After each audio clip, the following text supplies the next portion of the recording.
When you work in tech at Cox, you get to do meaningful work every day. You get to be the biker who codes as fast as he rides, crafting advanced tech solutions that transform car buying. Or a guitarist who develops harmonious apps and websites, connecting people to people and businesses, all in real time.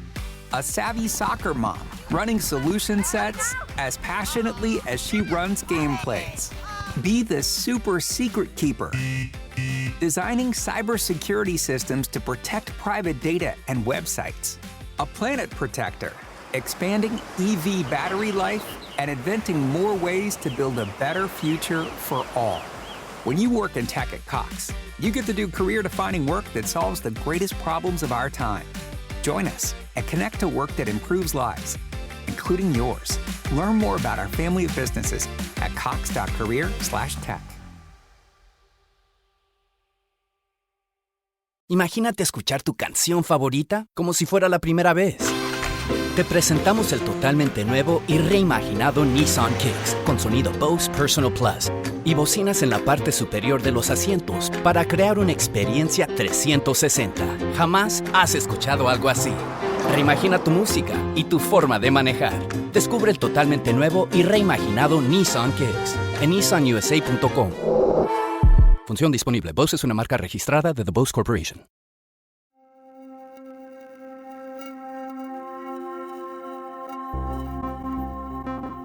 You're listening to Me and Paranormal You with your host, Ryan Singer.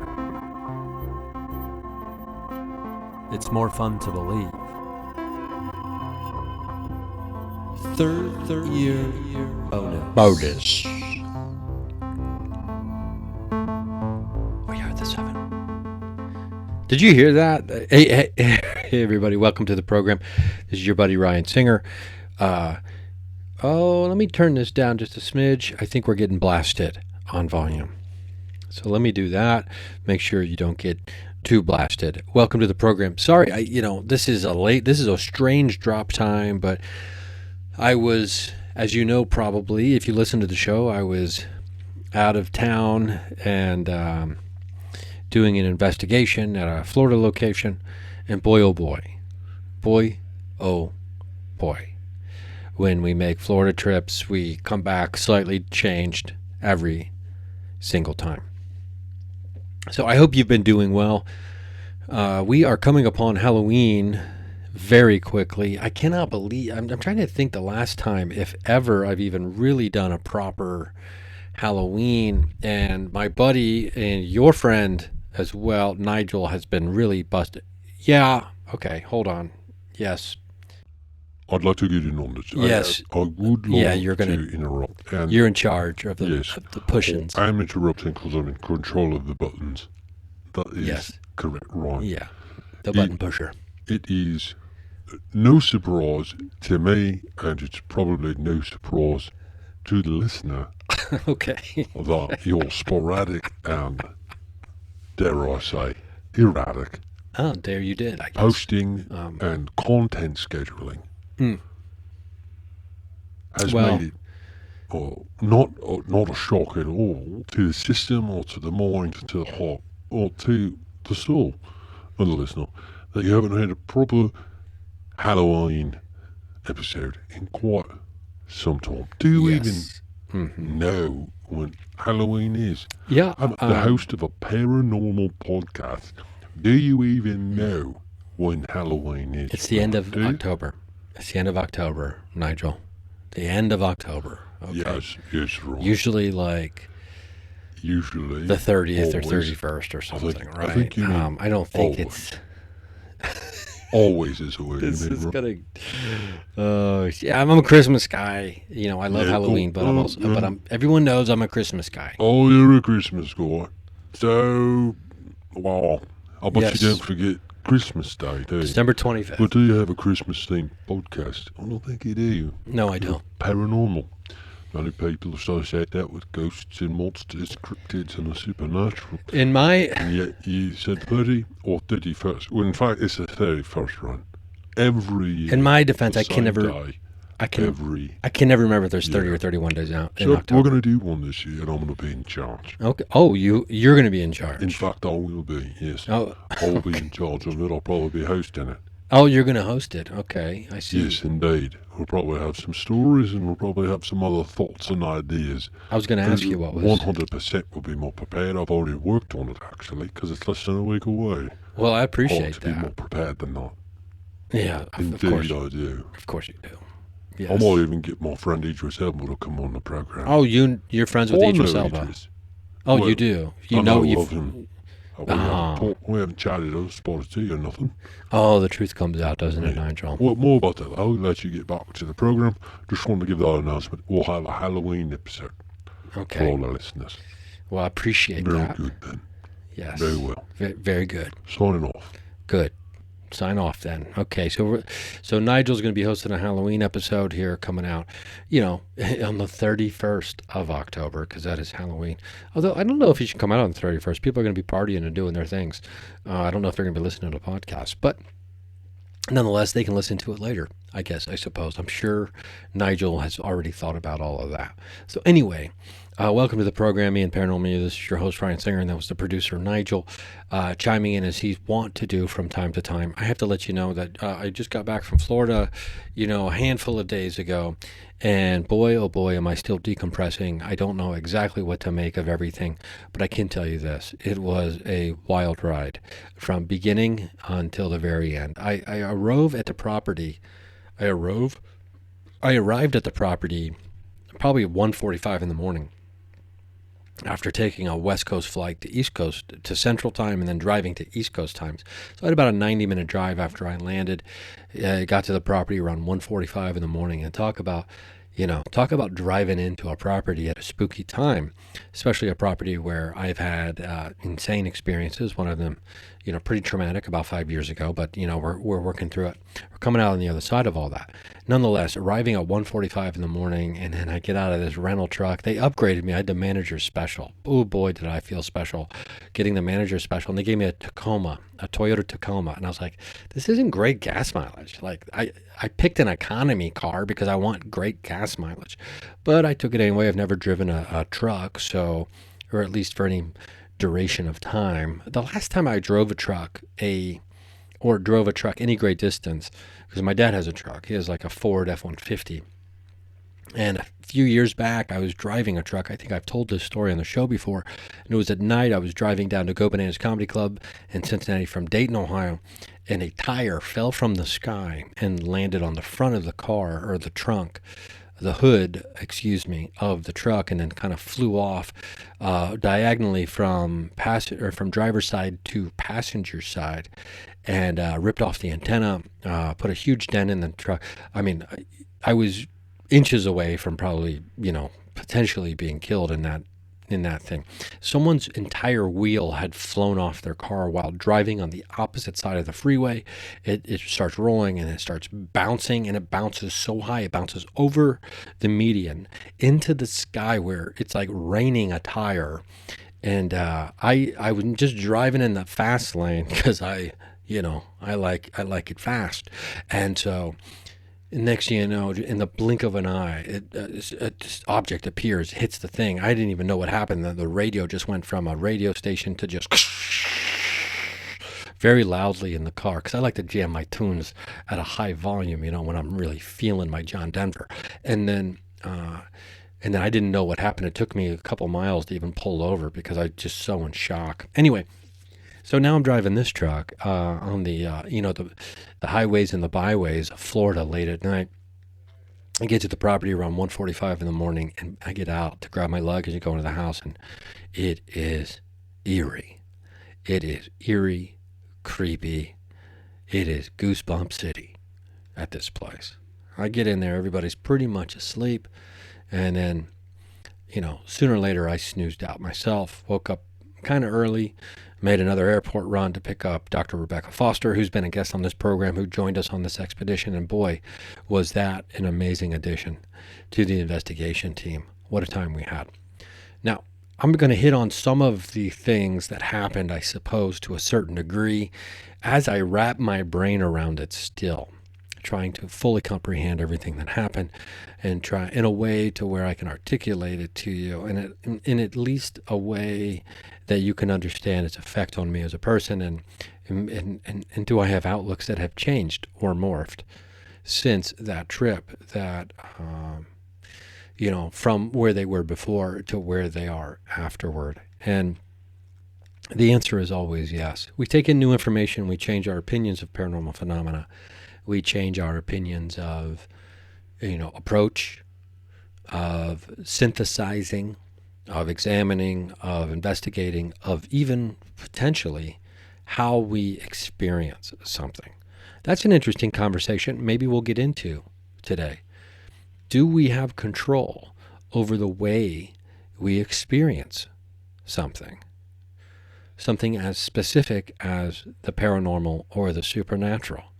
I'm inclined to say yes, as I'm just thinking of this now. But do we, this is an in-the-moment kind of vibe here, stream of consciousness, but do we have control over the way we experience the paranormal? And this is going to be a fun conversation. I wasn't planning on getting it, obviously I wasn't planning on getting into this because I'd never said this until now. So early answer before we get into it is going to be, I think we do. And I've already got a few reasons popping into my head why I believe that. I'd be curious if you believe this, and maybe give you a little bit of time to think about it. You can also message, you can comment, and all those kinds of things, and let me know once we get to the bottom of this, because who knows where I'll stand by the end of this 45 minutes or whatever it's going to be. Who knows? I could change my mind, because I'm literally thinking of this for the first time now, and we're going to debate it all out together,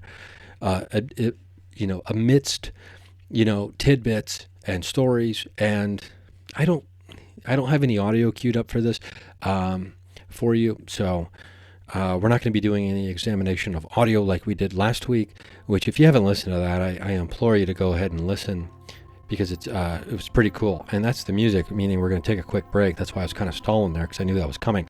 Patreon.com/Ryan Singer. You never have to worry about these commercial breaks, and there's going to be a few of them. This is how we keep the lights on over here in the Mind Cave. So this is how we keep the lanterns fueled in the Mind Cave. Patreon.com/Ryan Singer. $3 a month gets you no commercials ever, I think for at least the last couple years now. So take advantage of that. And we're going to be right back talking about, can we control the way we experience paranormal phenomena, and many more details about my latest trip to, as it was originally described to me, the Skinwalker Ranch of the South. Wow, we're going to be right back. When you work in tech at Cox, you get to do meaningful work every day. You get to be the biker who codes as fast as he rides, crafting advanced tech solutions that transform car buying. Or a guitarist who develops harmonious apps and websites, connecting people to people and businesses, all in real time. A savvy soccer mom running solution sets as passionately as she runs gameplays. Be the super secret keeper, designing cybersecurity systems to protect private data and websites. A planet protector, expanding EV battery life and inventing more ways to build a better future for all. When you work in tech at Cox, you get to do career-defining work that solves the greatest problems of our time. Join us and connect to work that improves lives, including yours. Learn more about our family of businesses at cox.career/tech.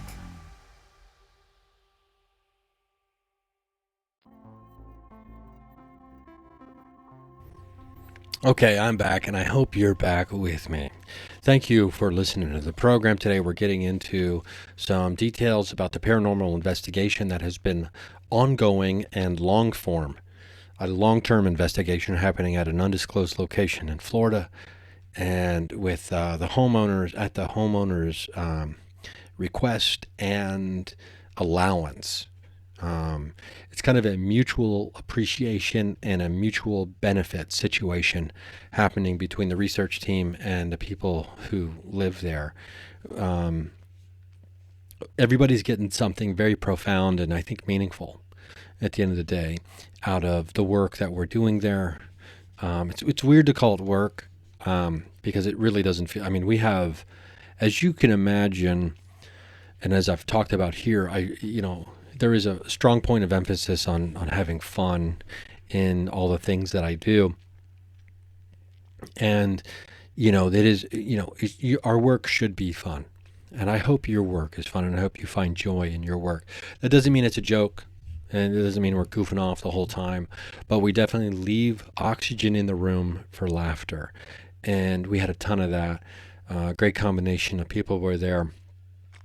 We can get more to that later. But can we control the experience we have? Do we have control over the way we experience the paranormal? And my answer is yes. And let me lay out at least the very first reason why I think that.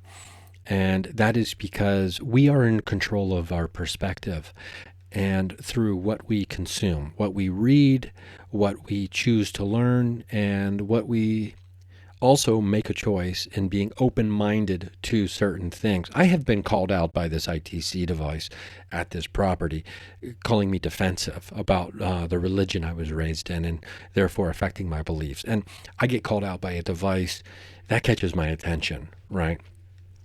That doesn't mean that I will ever be Catholic again, because, never say never, but I'll never be Catholic again. That's just not my bag, right? I'm not into organized religion. And so, anyway, but what are we open to? And what books are we reading? What philosophies resonate deeply with us that we stumble across and seek out? And who do we listen to when it comes to advice or perspectives of the world in which we live? I have made a very clear choice in the people I listen to and the things that I read and the information I seek over the years. And it tends to land in the spiritual world, the woo-woo world. And it's had a huge effect on my mentality and the way I view my worldview. I will listen to Ram Dass. I'd rather hear quotes from Ram Dass than Henry Kissinger.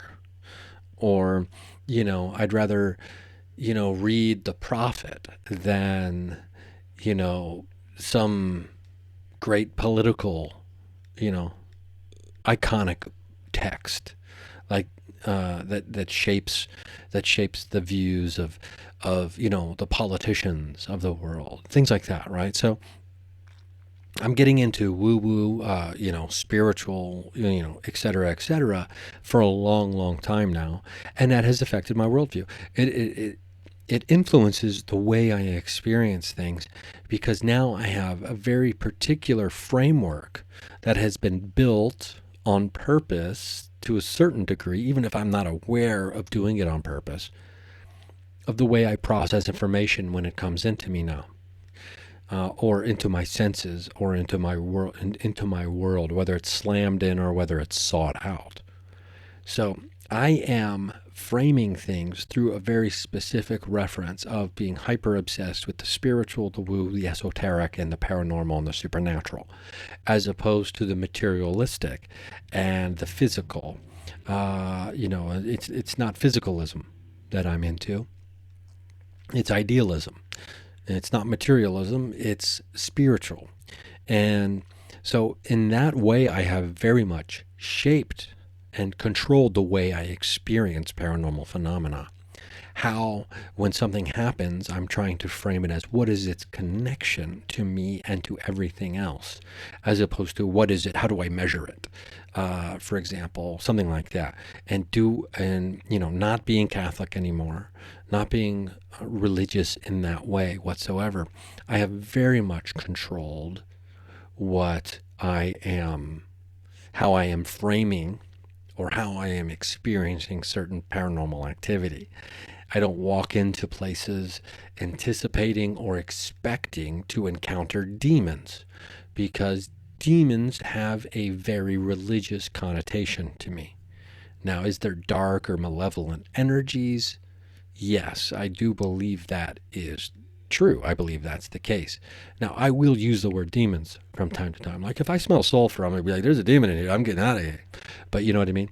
Much in the same way Jackie Mason would. There's a demon in here. I'm getting out of here too. So anyway, but I'm not. So I am controlling my experience because I'm controlling the way I synthesize or process information that I gather through my senses and through my experiences. So now here's the kicker. I also think that it's very difficult to control your experience when it comes to something that is frightening and can trigger, something very primal inside of us when it's, flight, freeze, or flight, or flight or fight or freeze. Right, that's hard to say. Flight, fright, or freeze, or it's flight, fight, or freeze. So there are certain things that maybe in the past I have not been equipped with the tools to be able to handle that. So I didn't have control over certain aspects. So I couldn't control my experience of the paranormal previously. Maybe in a way I could now. I'm not nearly as afraid of being afraid as I was previously. It's interesting how that quote, "There's nothing to fear but fear itself," deeply resonates with me now. And it's just a couple of years ago where it really clicked in for me. But I didn't have tools in the past to process extremely frightful situations, and I don't necessarily have all of the tools in place that I'd like to now, as I'm recording this, to do such a thing.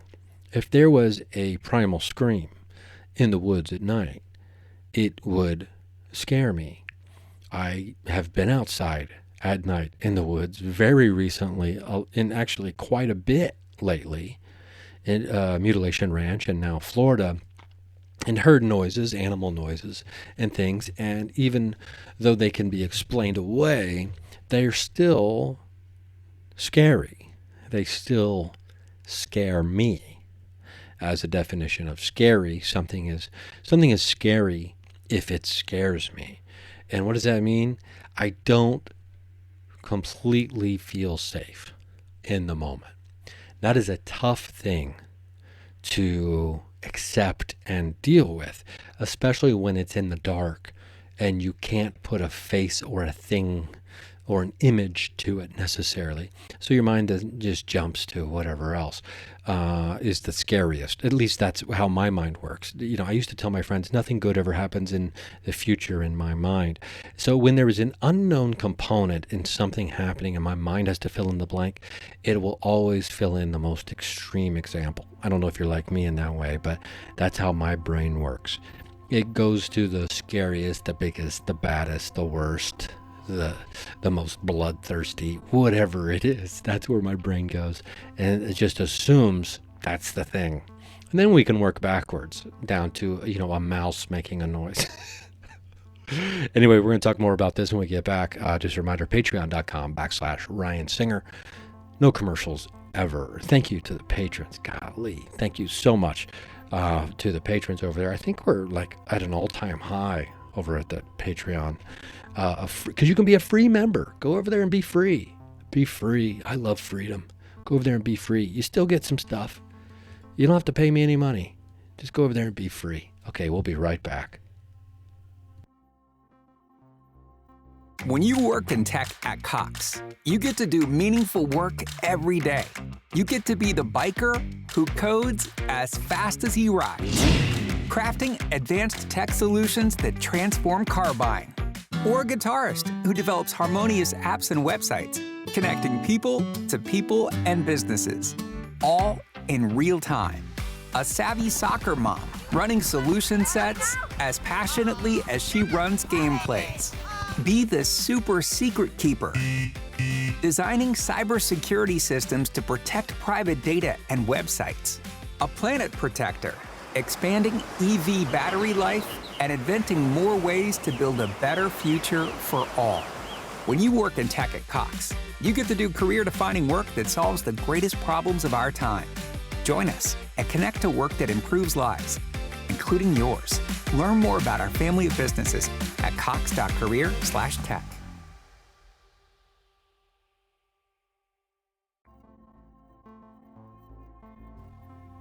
Okay, we're back, and I'm back. I hope you are too.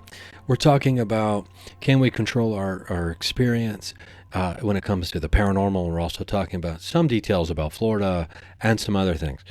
What's interesting here is the connectivity between all things. Mutilation Ranch, Florida, The Bridge, which is my series, that's the investigation that started at Post Town and led me to Mount Shasta at one point and will lead me back there again very, very soon. All of these things melt and blend together, and not just me, for everyone involved.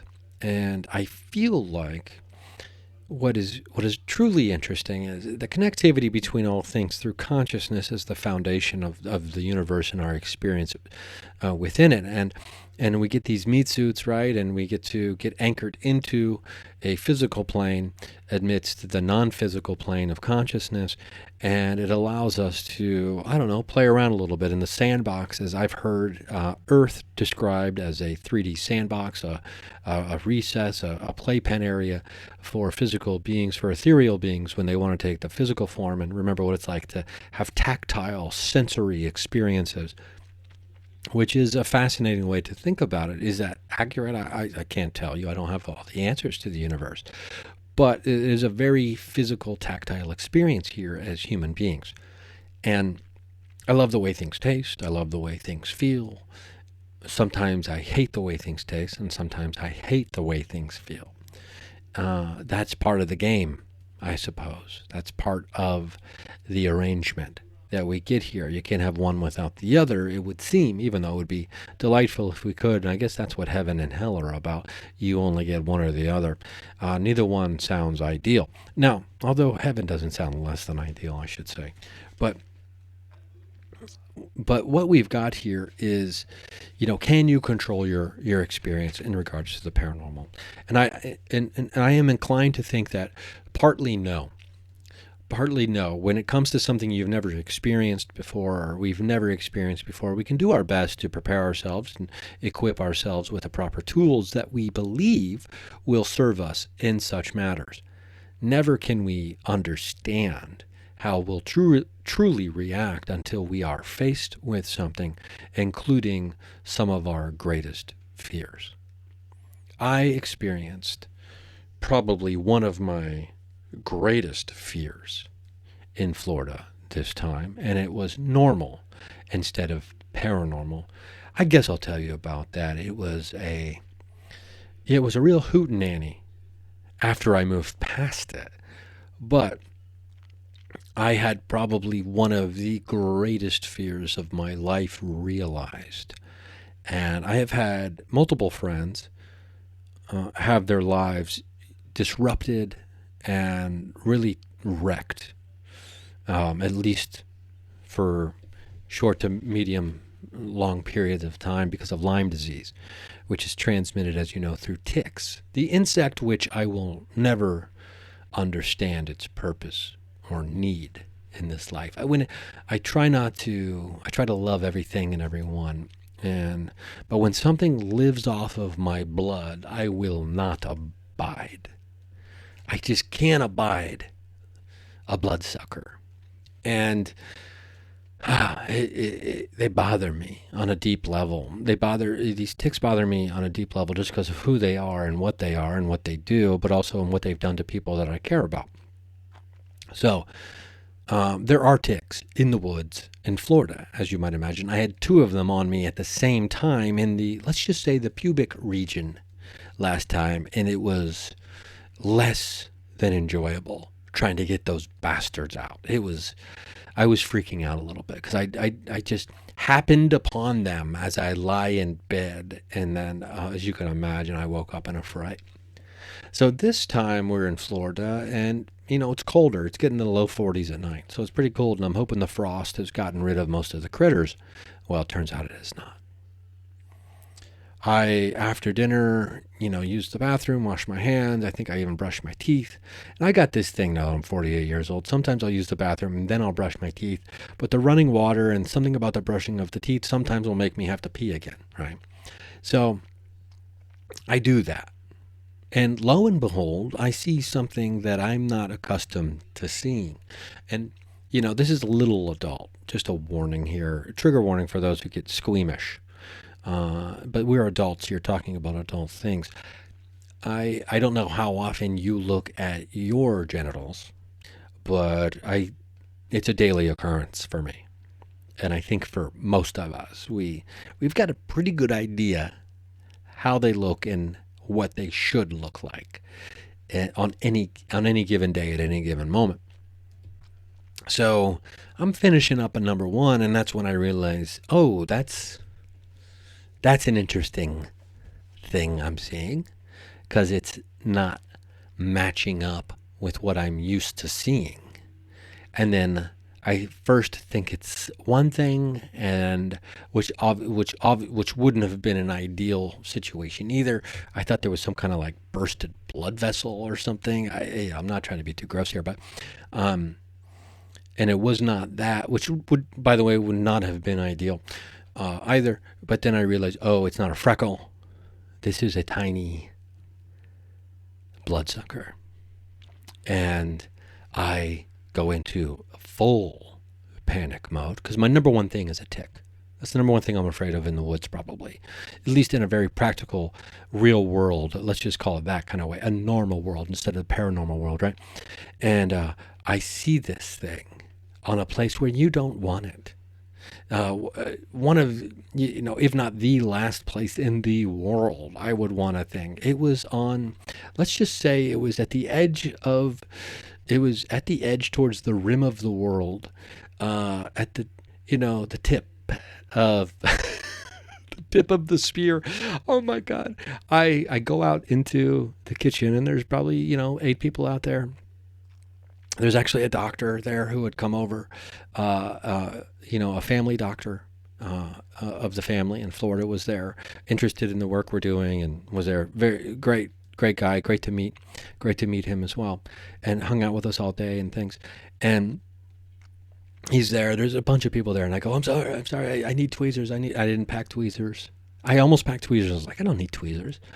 And then I'm like, and lo and behold, I did need tweezers because I had a tick on the tip. And so I go, I need tweezers. And everyone's kind of we just ate dinner and everyone's having a good time and laughing and things like that. And I go, I'm sorry. I'm being serious. You don't even want to know where I have a tick, and you don't even want to know where it is. And then I just immediately say it where it is. You ever done that? It's like, I need tweezers because I have a tick, and you don't even want to know where it is, but it's on the tip of my neck. And so everyone just starts kind of like they're in shock, and they're kind of laughing. They think I'm kidding because I'm, every once in a while I am known to try to be funny. My friend Carolyn, she goes and grabs the tweezers, and then I just grab them with some alcohol swabs, which was very thoughtful. I grab those and I go back into the bathroom. And I got to tell you, without getting into too much detail, probably the most painful, I guess we'll call it, procedure that I've ever had to perform on myself was done in this Florida bathroom at around 7 o'clock at night. I get this thing, and then it slips out of the tweezers and goes right back down, and oh God, it was a living nightmare. And then eventually, after more attempts, I am able to capture this blood-sucking demon of the night. This tiny, tiny thing. I'm talking about the tick, okay? Okay? Let's not confuse. It's tiny. Doesn't matter. None of it matters. It's probably one of the tiniest ticks I've ever seen. And remember, I said a T there. It's one of the tiniest ticks I've ever seen. Don't confuse T with the letter D. One of the tiniest ticks I've ever seen. And I finally get it. And then once I had it in my clutches of the tweezers, I spared no mercy upon this hell sent beast. I'm not proud of it, but I wreaked vengeance upon it and stole from it its life. And I was not happy with the results of what I saw in the carnage. It had obviously had a couple drinks, and I did not enjoy that at all. And I'm happy to report, as of now, no ill effects. The doctor prescribed me some antibiotics just in case afterwards to see if anything, like if there was any kind of infection or something there. And thank goodness, no. But, oh my God, it was probably the second most horrifying thing that's ever happened to me at that property. I almost forgot all about it. I should stop reminding myself. And I apologize for bringing that into your purview, into your life. But no, I guess I'm not the only one who has to live with it. But yeah, we don't want ticks in our privates. God, what a nightmare. What a living. I almost lose my breath thinking about it. We're going to take another quick break, and we're going to be right back. And I swear we're going to get back to the normal stuff. And I'll stop freaking you out about all this other stuff. So we're going to be right back. Again, I'm so sorry. When you work in tech at Cox, you get to do meaningful work every day. You get to be the biker who codes as fast as he rides, crafting advanced tech solutions that transform car buying, or a guitarist who develops harmonious apps and websites, connecting people to people and businesses, all in real time. A savvy soccer mom running solution sets as passionately as she runs gameplays. Be the super secret keeper, designing cybersecurity systems to protect private data and websites. A planet protector, expanding EV battery life and inventing more ways to build a better future for all. When you work in tech at Cox, you get to do career-defining work that solves the greatest problems of our time. Join us and connect to work that improves lives, including yours. Learn more about our family of businesses at cox.career/tech.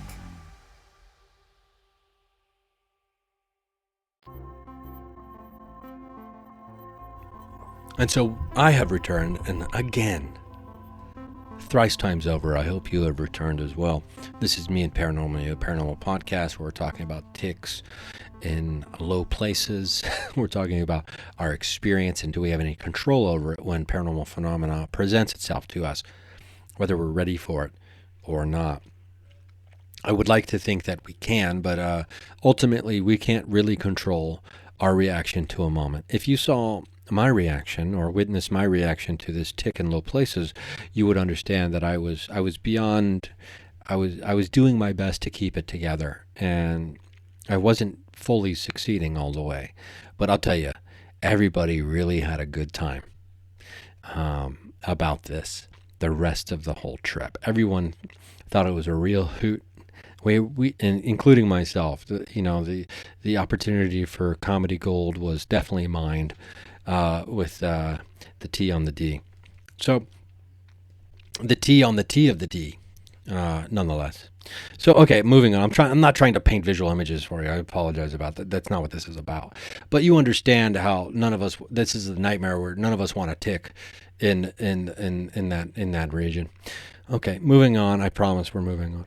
So there were some interesting things going into this investigation. We had, I was talking about the connectivity of all things through consciousness and how all these investigations, at least for me, have been melting together. I feel like the other researchers who are part of this team, I feel like their individual research projects, which everybody has all their own, stems or branches from their main tree, as well, we're not all involved in every one of each other's investigations. I feel like they're all kind of melting over, and we talked about that a little bit last week with the Seven. When in regards to Matthew Jackson and Eric Connor, both had experience with the Seven, at least some version or something calling itself the Seven. And then I reached out to one of the ITC, I guess we could call him one of the OGs, the forefathers of direct voice phenomena, direct radio voice, and that was Mark Macy. And I reached out, and I did hear back from Mark Macy, one of the researchers who brought to light information about the Seven, the ethereal beings in the third level of the astral plane who facilitated and protected communication between the bridge between the carnal and the sacral, the physical and the spiritual realms, if we want to, or the interdimensional realms, however we want to frame it. And he has politely declined a podcast an interview request because he doesn't think he's a good interviewer or interviewee. And I got to tell you, he is. And I'm going to try to put some more butter on that bun, and we're going to sugar that cookie and see if we can't get Mark. I refused. Usually, if someone declines an interview request, I acquiesce immediately. I don't want to be the pushy person, but something tells me I need to follow up with Mr. Macy, because I don't know what's happening in this investigation, but I feel like the Seven have interjected themselves in a way where we didn't ask for them, and they potentially, maybe them, potentially, we still can't be 100% sure, have shown up. And we're talking about ITC work from the 90s, right? And at the very least, I am hoping to be able to get some insight or information or maybe some advisement from Mr. Macy in regards to this. We'll see. I will keep you posted about that. I have to send out a follow email up. I'll probably send it tonight. I just want to make sure I have it all worded correctly. So it's going to probably take me about 15 drafts to get that right email sent out. Fingers crossed. So everybody send out some good vibes, and hopefully we can get that. Hopefully we can land that chat. At the very least, I hope we can at least have a correspondence of some kind for an exchange of information. And most of that information will be exchanged on a one-way street when it comes to knowledge, and that's from him to me. I don't have anything I could tell Mark that is going to illuminate him in any way. So, but vice versa is quite the opposite. I feel like I'm a tiny ember, and then, he could illuminate me as such to be like a full LED light display at a concert or something. So on the big board.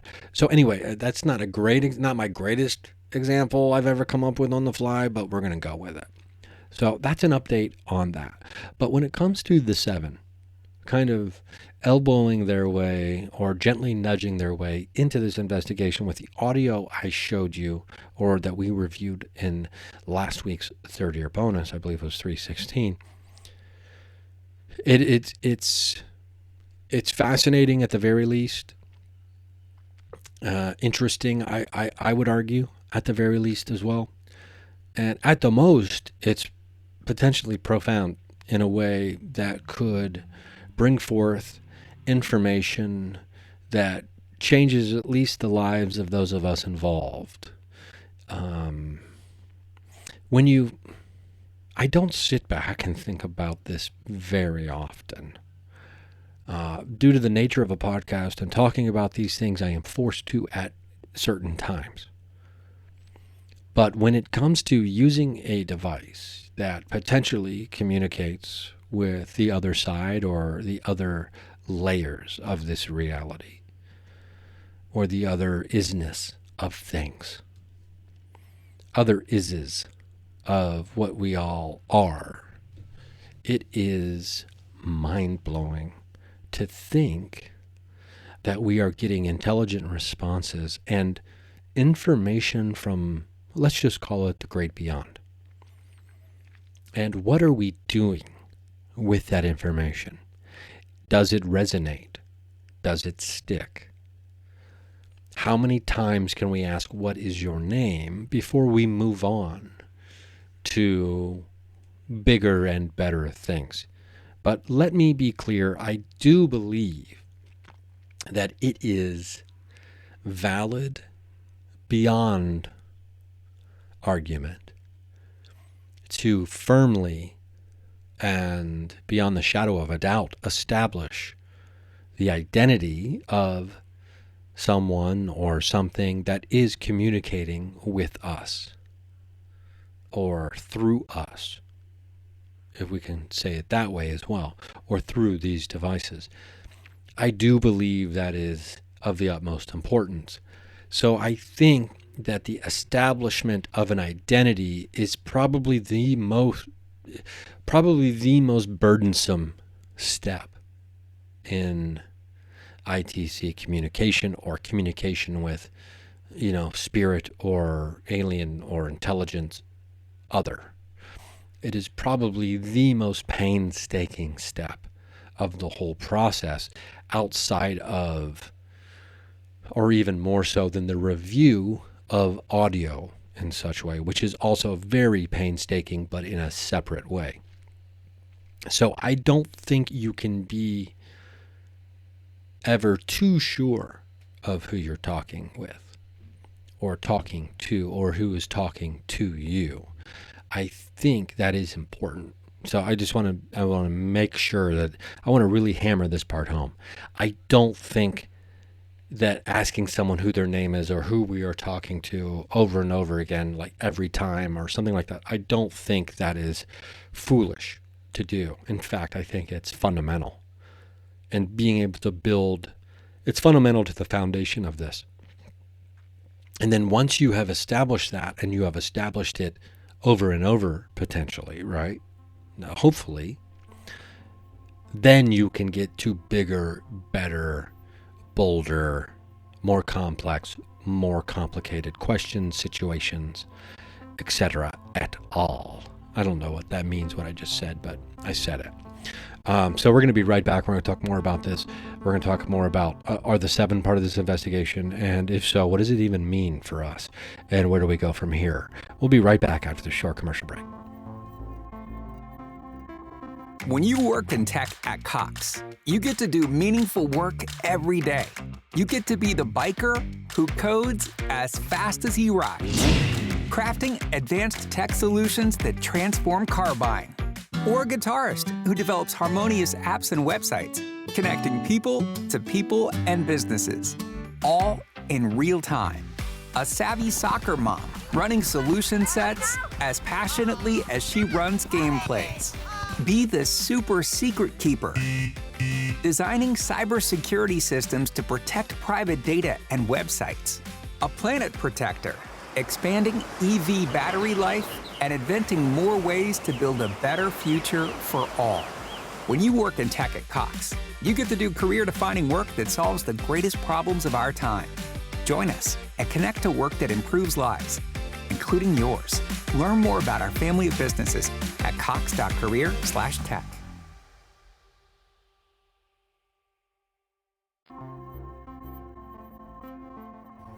And welcome back to the program.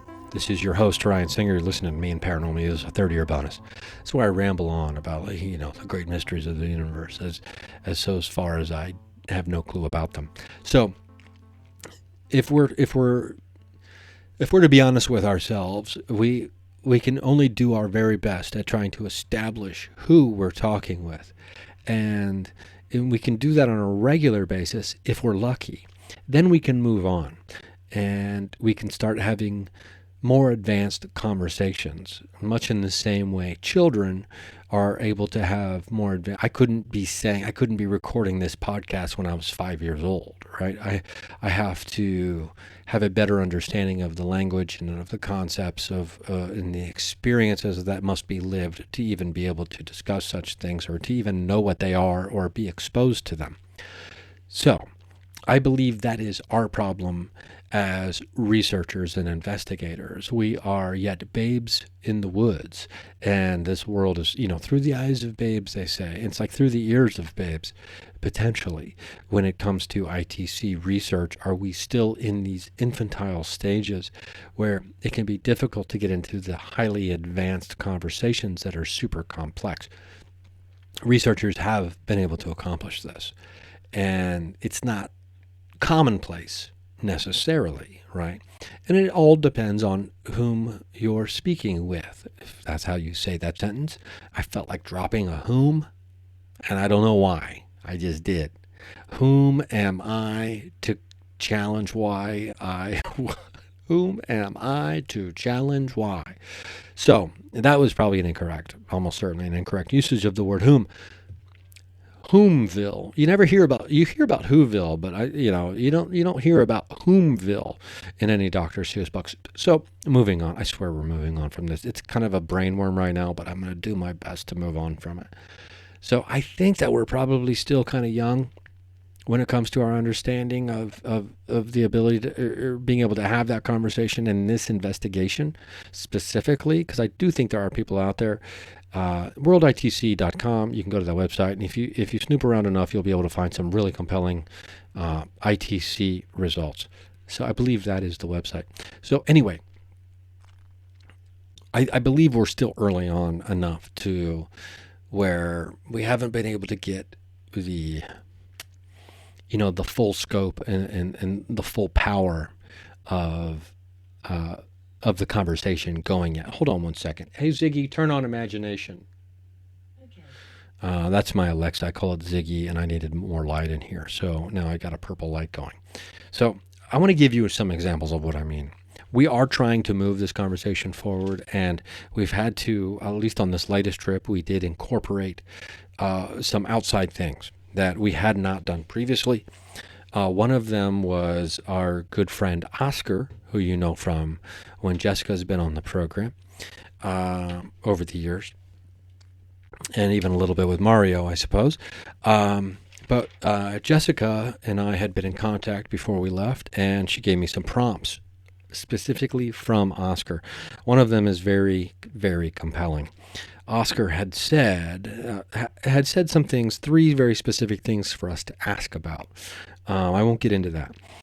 But what he did say is we would be building a map from these, or a pathway, and that the location is a hub, an open spot, or a light spot, quote, where the light gets through the thinning, a thin area.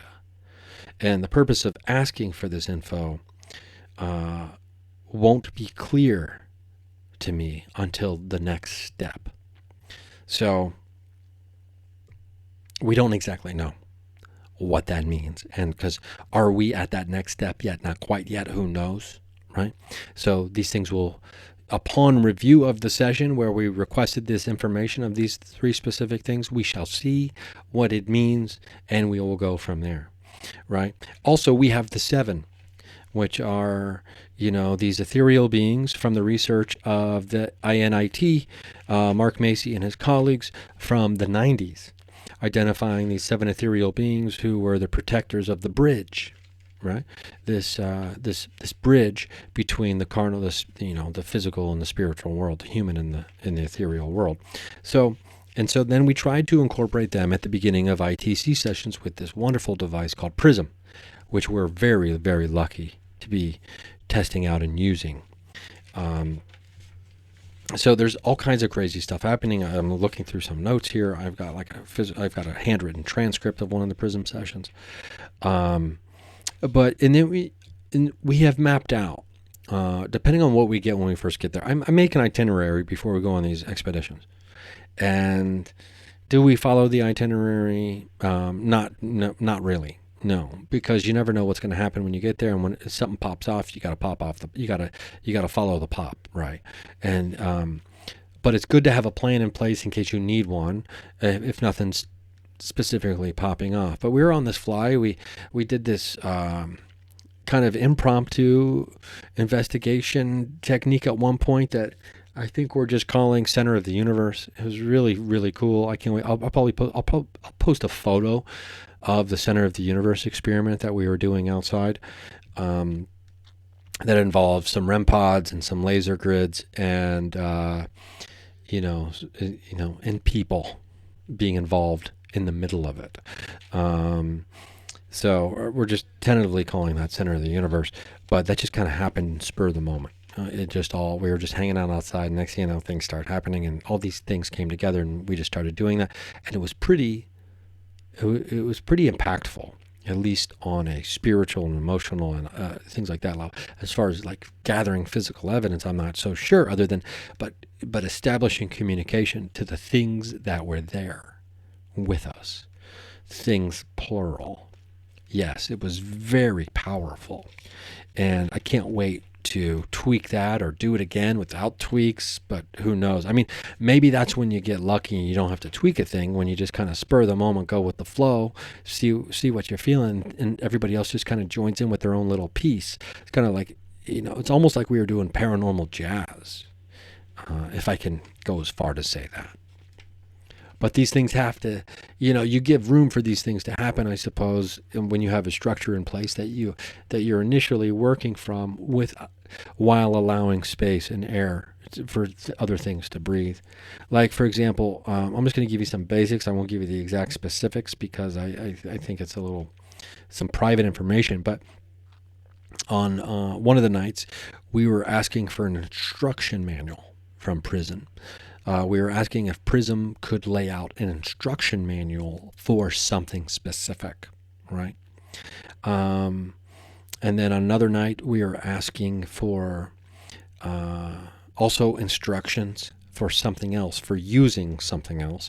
I can tell you that one we were seeing if Prism could give us the instructions, not the instruction manual, that was for something else, but general instructions for how we should or what we should be doing or how we should be trying to access portals.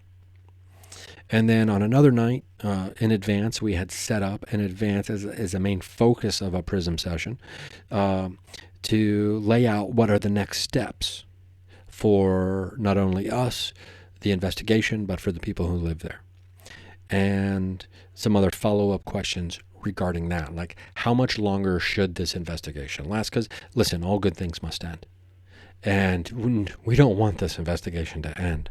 But I got to tell you, after the things that happened on this last trip, you see, which I didn't see before, you potentially see a light at the end of the tunnel, and which I can't even believe I'm saying that out loud. And I hope I'm not jinxing it. I'm knocking on wood right now, but there was at least one, if not multiple, breakthroughs for us. And we do feel like there potentially is light at the end of the tunnel. And we don't want to be taking advantage of the homeowner's grace and just, we have to come back all the time, because we obviously want to go back there because it's there. It's this place, right? But yeah, so yeah, there's definitely a lot of footage to go through and see if these questions were answered, which you don't know the answer. That's why I'm saying, like, the second most painstaking part is going through the footage on ITC, and the first part is getting the conversation to be advanced, which is what we were trying to do there. So when we come back, we're going to wrap this bad boy up. Thank you for listening so far, and just a reminder, patreon.com/Ryan Singer. No commercials ever if you're at the $3. Even the free people get some commercial-free stuff. Check it out.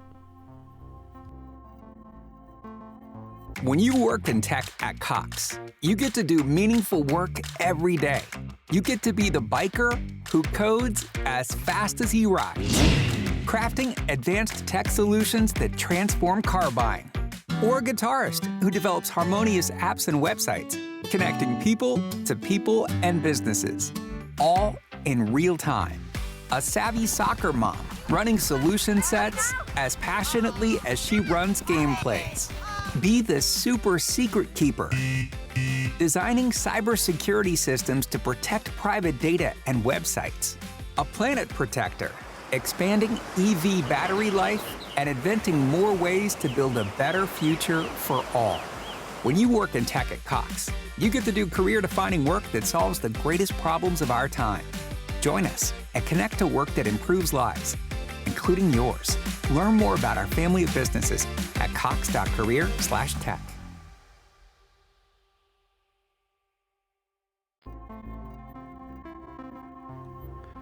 Okay, how are we going to bring this bad boy home? How do you bring home this? It looks like I just got a message in from none other than Matthew Jackson. Okay, not regarding this, even though it's crazy. Everything we chat about just seems to come true. It's kind of weird. Eventually, somehow, some way. So yes, I know I've been a little all over the place. I think that's standard fare for what we do here on this show. But wow, What is this? The locations of the pods. Okay. Yeah, I'm just looking through some other notes and seeing what I can divulge to you at this point. I have to tell you, as I am after every trip to this place, to this location, I'm super excited to get to work on the project itself. There is so much to go through and so much to examine, so much preparation before I even begin to do that. It makes you wonder if this can, because I want to make this a movie or a documentary film. Can it be a film, or does it have to be a series? And it's just overwhelming to think about that right now. To think about making a series like, 5 1-hour episodes or whatever it is, that seems very daunting to me. The movie, making an hour and a half, hour and 40-minute movie sounds daunting enough. And I've just got done doing that with the Fitz Investigation and Mutilation Ranch project as far as editing goes. And I knew that story already back to front just because our buddy Greg Feynman has been on the show talking about that story as it's unfolded for the last 4 years. So in real time. Now, this story has so many different stories intertwined that I just don't even know. Part of me feels like it swallowed the bridge. My paranormal investigation idea, that series that I put up a couple episodes on YouTube. You can check that out, but I want to redo those. But I'm going to leave them up until I do. But I feel like this investigation has almost swallowed that investigation to a certain degree. Some of the key concepts, the launch point of the bridge is that consciousness is the connective tissue between all things paranormal and human and everything, right? And I called it the bridge. And then we learn about the 7, and they're the protectors of the bridge. And that word has come up a bunch. That word is bonkers, right? And I feel like, Mutilation Ranch has bled into the Florida investigation somehow through the 7 coming through the device, and then the 7, and then establishing contact with Mark Macy, and we'll see where that goes. And then I feel like, between the bridge and Mutilation Ranch and now Florida and, Oscar giving us prompts, which is not even from an investigation, all these separate things kind of funneling into one. But at the end of the day, all these things are fine and dandy.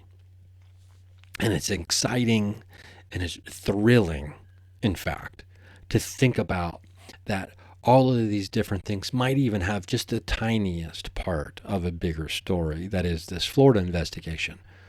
But at the end of the day, the important thing that I'm forcing myself to stay focused on is the goal and the purpose of this investigation to begin with. It doesn't have anything to do with the 7. Doesn't have anything to do with Oscar. Doesn't have anything to do with Mutilation Ranch. It has to do with helping the people who live there better process the things that they've experienced and what they live with there, and trying to give some clarity, or at the very least, some peace of mind to their experiences, to make them understand that there is comfort and community and they're not crazy. That is the purpose of the investigation. And secondary becomes, we've documented these things as well to a certain degree, hopefully in a way that we can present that is compelling to people to understand that this is real, and skeptics aren't going to be convinced regardless, right? But some people who might be on the fence, who are willing to believe, they might be compelled to do so. And who knows, it might set them on their own path. We all had something that we discovered. Whether we watched a movie, a TV program, listened to a podcast, heard an interview, or just overheard a conversation of strangers somewhere in public that we found to be so compelling, it lit a fire of interest. And that fire burned and burned until it became an inferno. Does it consume us? Hopefully not. Some of us, at times, are more than an arm's reach away from a fire extinguisher, and I have been that guy I have been consumed, whether it's the 300 plus UBLs or the UFOs that we saw a month ago, whether it's this trip, whether it's the shapeshifter from 20 years ago now, or whatever it's been, right, over 20 years ago now. So it's like all these other experiences, I can be consumed by the inferno that is the obsession to understand. And I'll tell you, I've been burned a little bit. And you have to pull yourself out of the fire and patch yourself up a little bit. Get some aloe vera. It's aloe vera, I believe. The plant, apologies to the plant. They can hear us. We know the aloe vera plant can hear us. It knows I'm speaking of it and its wondrous healing abilities. But at the end of the day, it's like Jim Perry at Euphemet would say, it's a human story. And it's about the people who live there. And all these other details make it thrilling and compelling for the researchers, the investigators, and even the people maybe watching or listening to the story.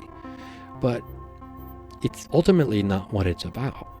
It's about synthesizing, integrating experience, and being able to live a life that isn't plagued by self-doubt, questioning, fear, and confusion, and ridicule, quite frankly, from the outside, and even worse, from inside, from ourselves. There's no greater ridicule than the great ridiculer that lives inside of ourselves. So that's what it's truly about. And that's what we hope we can sift through all these other moving parts and get, and really get, I'm going to say synthesize again. I don't know why that word's so important to me right now. Synthesize it down to that purpose, that meaning, much like the perennial philosophy. That can be, all religions can be synthesized down to that. Okay. Well, I'm going to drop this on a Friday night like a maniac. I hope you're doing well. I love you. I hope you love yourself. And if I don't see you at a live show sometime, I'll see you at the watering hole on the astral plane.